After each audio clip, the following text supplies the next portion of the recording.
ಭಕ್ತರು ಭಗವಂತನನ್ನ ತೋರಿಸುವ ಗುರುಗಳು. ಆದ್ರಿಂದ ಶ್ರೀ ಗುರುಭ್ಯೋ ನಮಃ, ಆಮೇಲೆ ಹರಿಹಿ ಓಂ. ಮೊದಲು ಗುರುಗಳು. ಗುರುವಿನ ಗುಲಾಮನಾಗುವ ತನಕ ದೊರೆಯದಣ್ಣ ಮುಕುತಿ.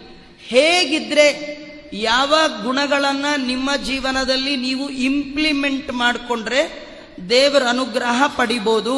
ಫಾರ್ ಎಕ್ಸಾಂಪಲ್, ಅಂಬರೀಷ ನೋಡಿ, ಧ್ರುವ ನೋಡಿ ಅಂತ ಇವ್ರದೆಲ್ಲ ಕತೆ ಹೇಳಿ, ಈ ತರ ನೀವು ಇದ್ರೆ ಈ ಕೃಷ್ಣನ ಅನುಗ್ರಹ ನಿಮಗಾಗತ್ತೆ ಅಂತ ತೋರಿಸ್ಲಿಕ್ಕೆ ಮೊದಲು ಭಕ್ತರ ಕತೆ, 10ನೇ ಸ್ಕಂದದಲ್ಲಿ ಕೃಷ್ಣನ ಕತೆ ಇರ್ತಕ್ಕಂಥದ್ದು.